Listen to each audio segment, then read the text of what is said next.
Hello, and welcome to this week's episode of Bolt Action Reloading. In this week's episode, we're going to be going back to some 338 Lapua Magnum with the 230 ELD-X by Hornady and Alliant Reloder 26. Stick around. Welcome back to the channel. If this is your first time here and you'd like to see how I and the rest of the community here make our group smaller, start now by subscribing to the channel and hitting the bell icon. That way you get notified when I post next week's video and you won't miss anything. Guys, for this week's video, we're doing a little bit of fireforming, but we were trying to do a little bit of load development to go along with it. Just in case this is your first time here, our test platform for today is a Savage 110 BA Stealth, chambered in 338 Lapua Magnum. It's pretty much factory except for the Magpul PRS stock and a SWFA fixed 20 power scope. The barrel on our test platform is 24 inches, and that will be coming into play in today's discussion as far as the velocity and our expected velocity from our load tests for today. Some of you guys might be wondering why the 230 ELD-X. It does happen to be one of the cheapest projectiles that we can use to fireform our brass. We really don't have anything against this projectile, but I'm not sure it's anything we're going to try and use for super long range. However, if we're going to do any medium range hunting, there's certainly nothing wrong with this projectile. And the load data for today's testing is actually a little bit made up and a little bit of looking at Hornady's own data.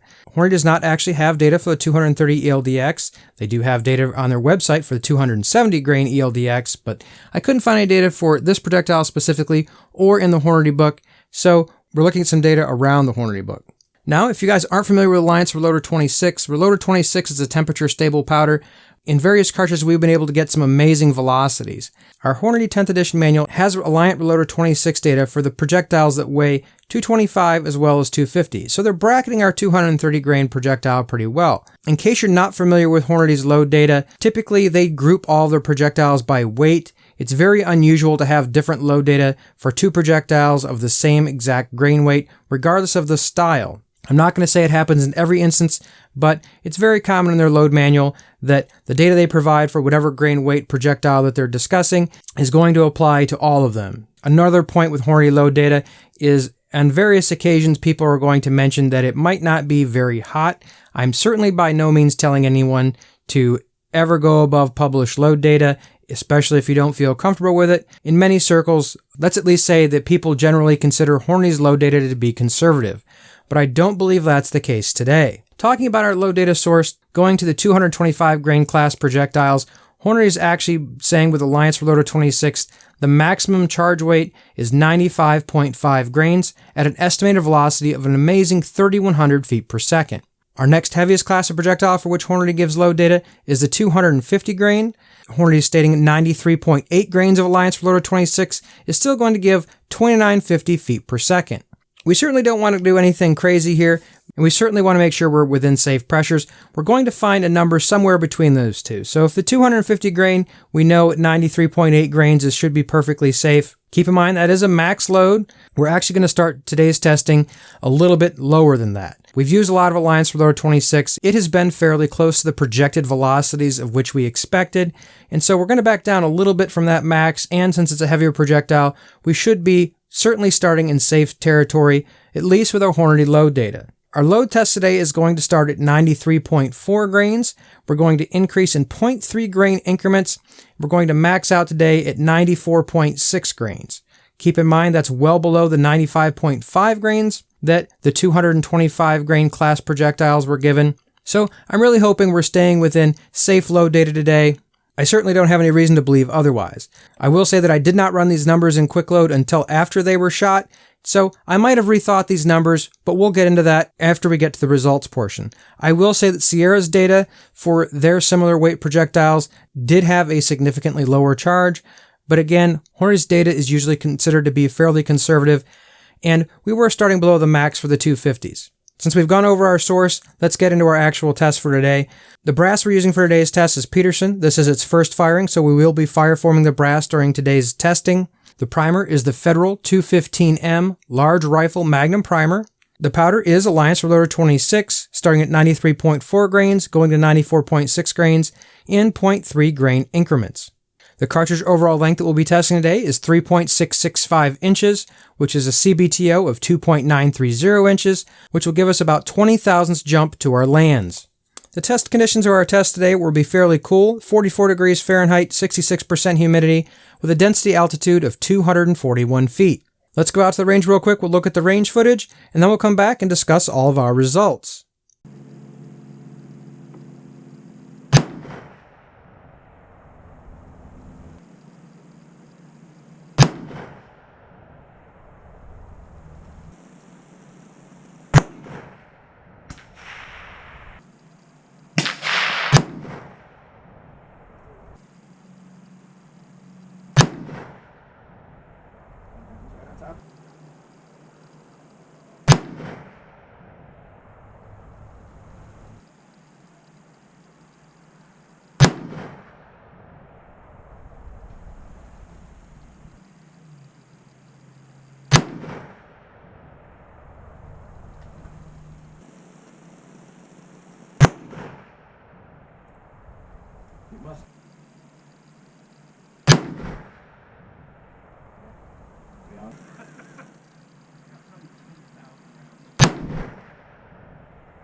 I hope you enjoyed the range footage. Let's get right into our results. Starting off at 93.4 grains, our average velocity was 3,039 feet per second, standard deviation of 18.5, extreme spread of 52, and a 1.305 MOA group.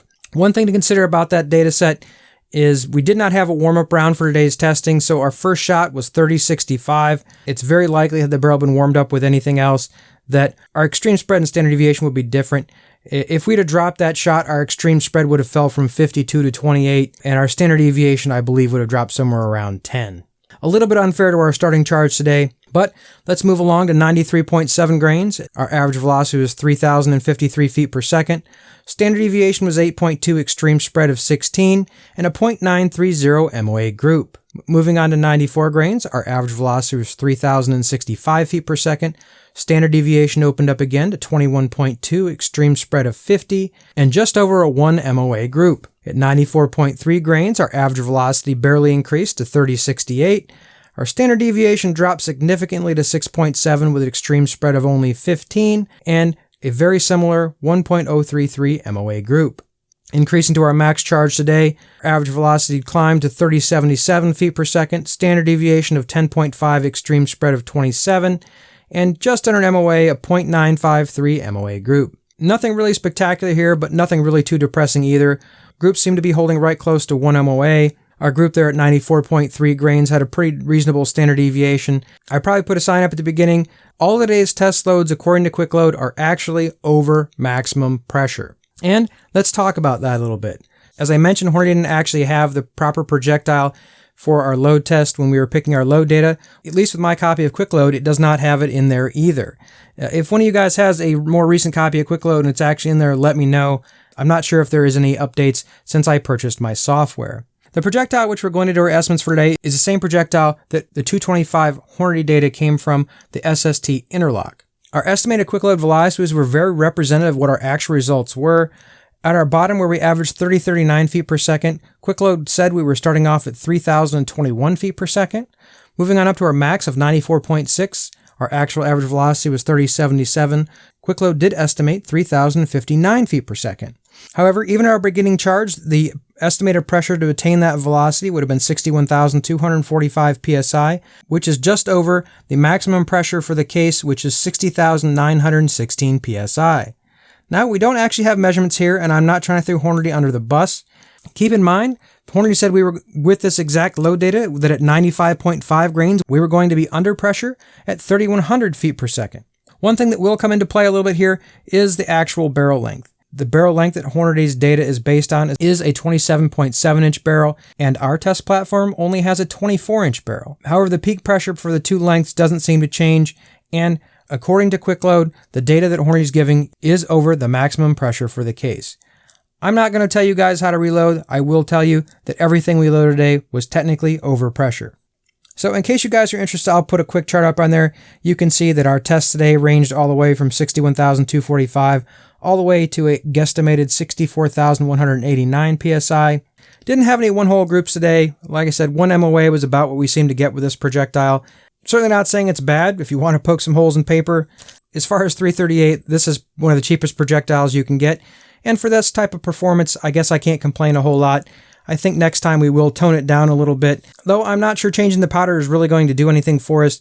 The Reloder 26 data is the highest velocity predicted by the Hornady book. Make sure we're a little further in the safe zone and see if we can get some better standard deviations. Not that I'm complaining about the 94.3 grain load, but nothing special as far as accuracy was there. I certainly don't have any reason to be pushing this projectile as hot as we are.